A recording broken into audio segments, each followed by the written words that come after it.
Thank you. I've wanted to talk with you for a long time, and I noticed after I've been listening to you for probably 15 years, but I started hearing what sounds like voices of my own that sound like It's your translation of a vibration into a voice. Yes. Into And a dialogue. sometimes because Esther has been such a good model, it even sounds like your voice. It's logical that it would, because you equate one with the other. Yes. Yeah. So as it's evolved, and I've come to trust it somewhat, I still don't always trust it completely. And it doesn't always sound like Esther's voice, just sometimes. So what I was wondering is, when I'm meditating, which I enjoy so much, and I know you've said, like, watch the movie and let it go, which I do, there's a part of me that just wants to capture it all. I want to document it. I want to write down everything that I hear, everything that I experience. There's a little shortage consciousness in that. Right. A less shortage consciousness would go like, it's flowing, it always will, I now understand it, whatever I want, whenever I want it. I've opened this, I can calibrate to it. Sometimes I'm better calibrated than others. Just let it evolve for the pleasure of it. We said to Jerry and Esther in the early days, because Jerry was determined to record every word that came out of Esther's mouth, and did. There is a hanger full of recordings. And then we said to them one day, you will need another lifetime to listen to these. And they thought we were kidding, and now they know we were not kidding. The whole point of all of this is, if you think in terms, this is good, especially in the context of this conversation here today, every time you do that, think of it as an opportunity for calibration. It's like the guitarist is going to tune her guitar, and she's going to enjoy this song, but she does not feel a need to capture every note that she plays. You see what we're getting at? It's a wonderful thing to enjoy every note that she plays. I think because I want to savor it again later. But you're right, that feels like shortage, like it's going to go away or something. But why savor something that's ongoing? That's like taking a drink of water and you're not talking, and someone says, why aren't you talking? You say, because I don't want to swallow this yet. Why not? Because if I swallow this, it'll be gone. And I want to savor it. I don't want to swallow this. Mm-hmm. Okay. Like there'll never be another drink of water. Yeah. The other part of clarification that I want, and there's part of me that doesn't want to even need it, but I want it, so what the hell, is there's this part of me that wants validation, and I feel it when I'm in the moment, that no validation is needed. That's what we were going to say to you. You've already found your validation by saying, I like it so much, I want to savor it, and I want to capture it forever because it feels so good. What better evidence of alignment could one find? I don't know. So why does the want continue? Because you're a human. Oh. Because you are somewhat still oriented toward needing validation. But you see, you bring to us the exact point that we started with and that we care most about making all day. You want other humans to high-five you when you're being high-fived by your source with the thrill. And so why look for the other validation? Well, because I've looked for it all of my life. That's what humans do. We get good at things so that other people can look at us and say, oh, you're really good at that. And we say, there's nothing wrong with that. We're not wanting you to hold back and not shine. We want you to carry on and kick your feet high and feel glorious about life. And we love it when others are thrilled when they see you do it. But we want the main reason to be, it just feels so good to me when I hook up with Source and kick up my heels.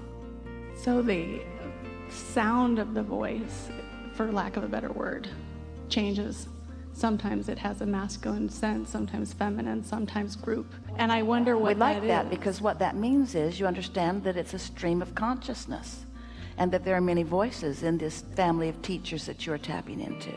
And different questions that you care about could be eliciting different resources. So is there a feeling of that validates it within, that makes it that I can be sure. I know when I reread the words later that they're clearly not mine, and I feel very confident about that. That might also be part of why I like writing it down, because in the moment it doesn't seem very important. Well, they are your words. They are your words because you've translated a vibration into those words. And this is a process whereby you're getting better and better and better at that. But the main point to focus on is not the words that you are interpreting. It's the vibration that you have discovered. It's the vibration that you've calibrated to. That's what you want to celebrate. For most people, they'll calibrate to this vibration, and the only explanation or validation of that calibration that will come to them will be in the form of emotion. That's enough.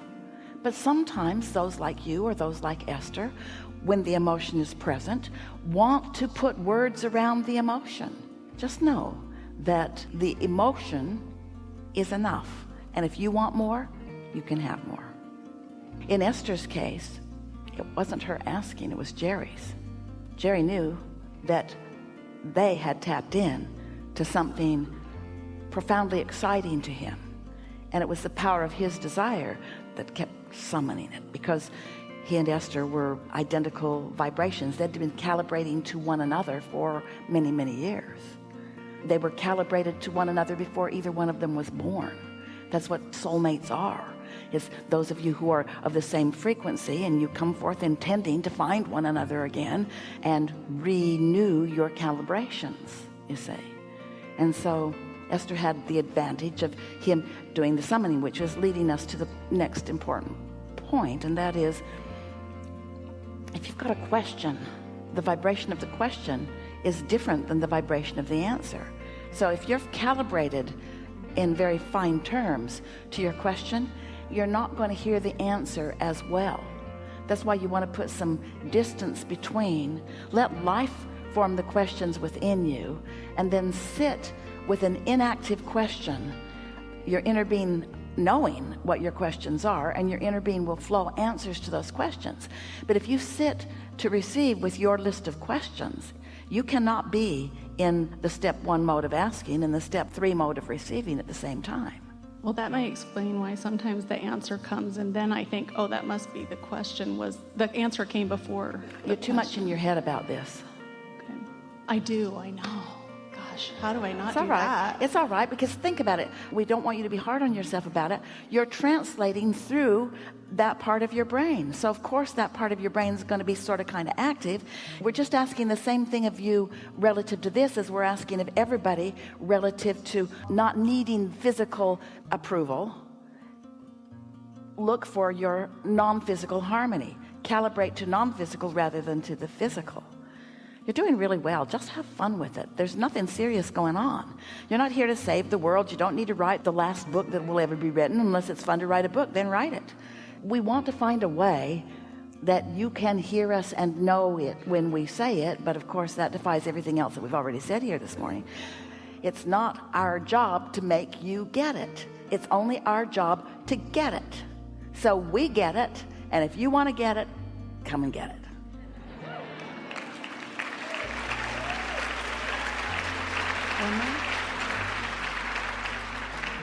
I feel so good in those moments, and usually the voice will kind of release me, like almost like, you know, we're adjourned sort of, and I don't want to leave.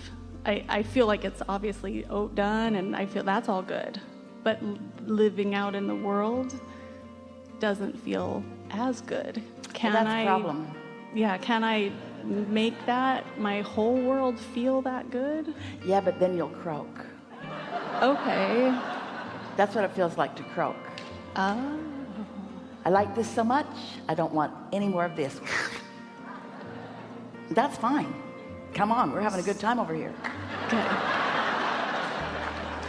So if I'm not, then I'm choosing to stay. What you really want to do is get so good at calibrating under those conditions that that calibration is lasting through your day, so that the best of who you are is matching up with the best of others. Here's a good way to visualize this. Imagine a board about as big as this platform, and it has thousands of little LED lights on it, and you are one of them. and you're thinking a thought, so your light lights up.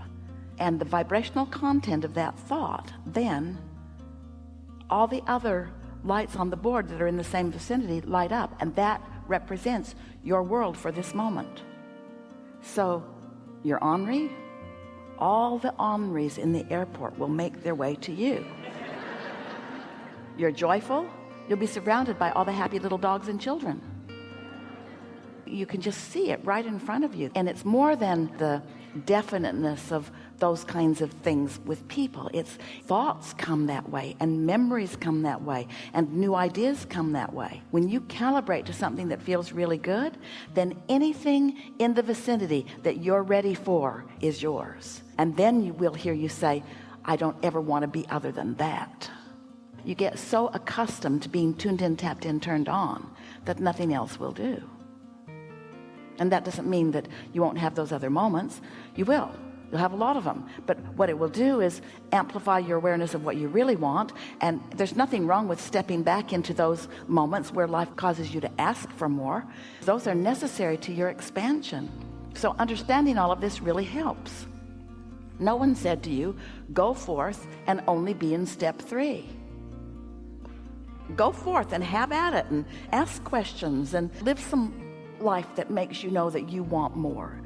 The evolution of all things is what will always be. There is no regression. There is only more. And humans don't adjust to that inevitability very well. Esther moved into a house that's really different from the house she was in before. Very different in terms of style. And at first she thought, well, I'll just bring all the things that Jerry and I have gathered, and I'll take them to my new house. And then she thought, it won't look good. It's a whole different kind of house. So then she thought, well, I'll just take the things with me that I can't bear not to take. What influence is she under?